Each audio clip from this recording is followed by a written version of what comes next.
Assalamualaikum warahmatullahi wabarakatuh. Perkenalkan, nama saya Rahmat Hidayat, staf tenaga administrasi di SMP Perguruan Islam Arisalah. Saya ingin memperkenalkan sebuah inovasi kami, yaitu sebuah aplikasi Abahku yang digunakan untuk memudahkan dan membuat kegiatan menghafal dan memurojaah Al-Quran menjadi mengasyikkan. Kegiatan menghafal dan memurojaah Al-Quran ini adalah salah satu administrasi bagi guru-guru kita di sini di Arisalah untuk bisa mendapatkan atau lulus sebagai guru tetap yayasan. Menghafal Al-Quran, juz tertentu, merupakan salah satu target unggulan di SMP Perguruan Islam Arisalah. Menghafal Al-Quran, juz tertentu, juga menjadi salah satu syarat penetapan GTY bagi pendidik dan tenaga kependidikan di Yayasan Wakaf Arisalah. SMP Perguruan Islam Arisalah sudah mewisuda banyak siswa dengan beragam hafalan. Namun kita berharap semangatnya juga menyentuh kalangan pendidik dan tenaga kependidikan, yang diwujudkan dengan meningkatnya jumlah peserta lomba tahfiz yang nanti diadakan yayasan di setiap bulan Ramadan. Harapan kita, jumlah guru yang rutin menyetorkan hafalan pada petugas yang sudah ditunjuk juga bisa meningkat, dan semoga kegiatan wisuda untuk guru bisa pula diangkatkan. Di sisi lain, ketersediaan aplikasi menarik di gadget dan laptop terus meningkat. Penggunaan aplikasi yang menarik ini cukup menyita waktu, bahkan secara tidak langsung turut andil mengurangi porsi waktu untuk menambah dan murojaah hafalan. Tentunya bukan kesalahan gadget, karena gadget memang memiliki kemampuan tersebut, yaitu bisa menampilkan sesuatu menjadi sangat menarik. Kondisi ini sebaiknya kita jadikan tantangan bagaimana memanfaatkan gadget sehingga ia bisa membuat kegiatan menghafal dan murojaah menjadi mengasyikkan. Menghafal Al-Quran memang bisa dilakukan secara mandiri. Kita baca sendiri, kemudian diulang-ulang. Lalu dimurojaah secara berkala dan rutin. Namun jika kita kurang teliti membaca, maka ada kemungkinan kesalahan bacaan yang dihafal. Mungkin panjang pendek, makhraj huruf, sifat huruf, dan lainnya. Kesalahan hafalan yang sudah terlanjur diulang-ulang bisa menyebabkan kesalahan permanen atau kesalahan menjadi sulit diperbaiki. Untuk menghindari inilah penting kiranya sebelum menghafalkan, kita mendengarkan terlebih dahulu bacaan syekh, lalu kita ulangi, kemudian dengarkan lagi, ulangi lagi, dan begitu seterusnya. Saat ini, banyak tersedia berbagai aplikasi memudahkan menghafal. Biasanya tersedia fasilitas kemudahan untuk mendengarkan bacaan surat tertentu, mulai ayat tertentu sampai ayat tertentu. Tersedia juga pengulangan per ayat, pengulangan untuk beberapa ayat yang dipilih, dan pengulangan per surat. Namun, penulis belum menemukan aplikasi yang 1. Menyediakan fasilitas dengar dan baca. Masing-masing ayat dijalankan 2 kali. Untuk yang pertama, ayat dinyalakan dengan volume aktif. Artinya kita akan mendengarkan suara syekh. Untuk yang kedua, ayat yang sama diputar lagi, tapi tanpa suara, alias volumenya dinolkan. Inilah kesempatan bagi pendengar untuk mengulang bacaan syekh tadi. Ini dilakukan seterusnya untuk ayat-ayat berikutnya. Kedua, menyediakan fasilitas dengar ayat ganjil, yaitu syekh membaca ayat ke-1 dan pengguna membaca ayat kedua. Syekh ayat ketiga dan pengguna ayat keempat, begitu seterusnya. Sama seperti tadi, sebenarnya ayat 2, 4, 6, dan seterusnya tetap diputar, namun volumenya dinolkan. Ini cukup berefek untuk mengurangi kebosanan dan interaksi dengan Al-Quran terasa mengasyikkan. Penulis yang bertugas sebagai tenaga administrasi sekolah di SMP Perguruan Islam Arisalah banyak bersentuhan dengan coding atau pemrograman, melihat ada potensi untuk memanfaatkan IT untuk pengadaan beberapa fitur yang belum tersedia di atas. Ditambah ketersediaan AI sangat membantu dalam memudahkan. 2 tantangan. Beberapa tantangan yang penulis hadapi dalam mewujudkan aplikasi Abahku.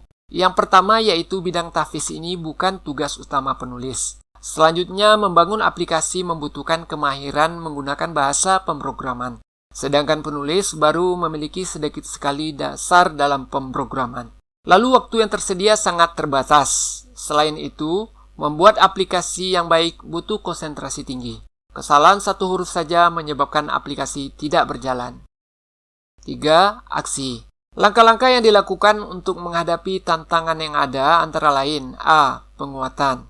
Penulis meyakinkan diri jika aplikasi ini dapat diwujudkan, maka penulis, guru-guru, dan siswa akan termudahkan dalam menghafal dan memurojaah hafalan. 2. penulis melihat peluang bahwa ChatGPT dapat dimanfaatkan untuk membantu pembuatan berbagai aplikasi sederhana. 3. Pemanfaatan IT di setiap tugas membantu mempercepat penuntasan kerja, sehingga waktu-waktu sisa dapat dimanfaatkan.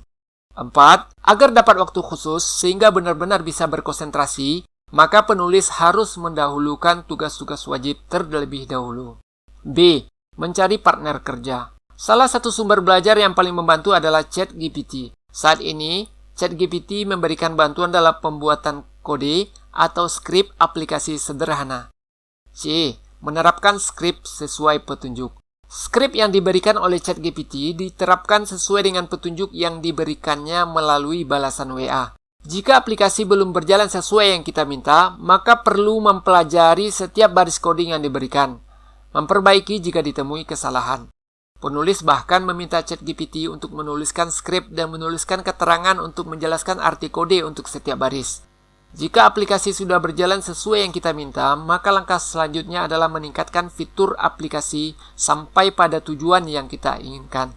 Maka sebelum itu kita harus menyediakan waktu yang cukup lama untuk memahami isi skrip atau kode yang diberikan baris per baris. D. Menggunakan aplikasi untuk murojaah. Jika aplikasi dapat berjalan, maka tugas selanjutnya adalah menggunakan aplikasi tersebut untuk murojaah. Harapannya adalah kegiatan murojaah memang menjadi menyenangkan. Tujuan lainnya adalah jika ada kendala dalam penggunaan itu, maka akan jadi bahan untuk pengembangan berikutnya. E. Mempelajari arti skrip baris per baris. Untuk bisa mengembangkan aplikasi sehingga benar-benar sesuai dengan yang kita inginkan, maka kita harus berusaha memahami arti serta aturan dalam penulisan kode. Di antara langkah untuk mempelajarinya adalah 1. Memprint dan menempelkannya di dinding agar bisa dilihat-lihat. Kedua, memprint dan meletakkannya pada map untuk setiap revisinya. Ketiga, mencari referensi untuk mempelajari HTML, CSS, dan JavaScript di internet. Keempat, menuliskan skrip dengan pena berulang-ulang. Kelima, mencoba merubah kode, kemudian melihat dampak dari perubahannya. F. Mencoba mengembangkan sendiri aplikasi. Setelah mulai bisa memahami arti serta cara penulisan kode untuk aplikasi sederhana awal, maka langkah selanjutnya adalah mencoba mengembangkannya sendiri. Ini sangat membantu untuk mengasah kemampuan penulis dalam pembuatan kode atau skrip. Jika berhasil, maka aplikasi revisi baru segera dinamai dan digunakan langsung untuk murojaah. G. Meminta ChatGPT membuatkan versi revisi. Jalan buntu sangat sering ditemui ketika kita mencoba mengembangkan aplikasi, sedangkan pengetahuan kita terbatas. Maka, pilihannya kembali dengan meminta ChatGPT membuatkan versi revisi yang kita inginkan. Namun untuk menjaga agar semua revisi tetap bisa kita pahami, maka peningkatan revisinya harus dilakukan secara bertahap.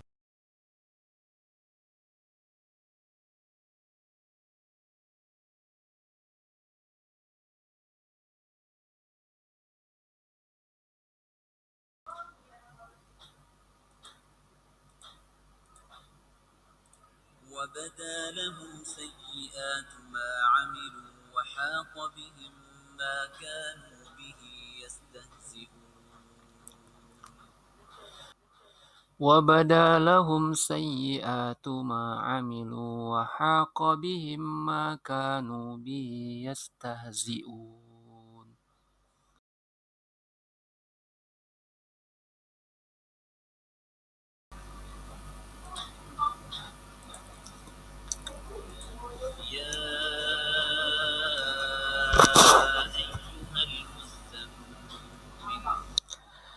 قم الليل إلا قليلا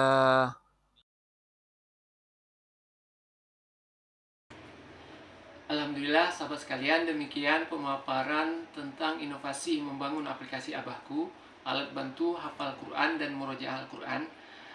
Berdasarkan pengalaman kami dan beberapa teman yang meluangkan waktu untuk mencobakan aplikasi ini, kami menyimpulkan bahwasanya aplikasi ini alhamdulillah bisa menjadikan kegiatan menghafal Quran menjadi menyenangkan. Kita berharap syarat administrasi untuk menjadi guru tetap yayasan dengan menghafal Quran yang mengasyikkan bisa terpenuhi.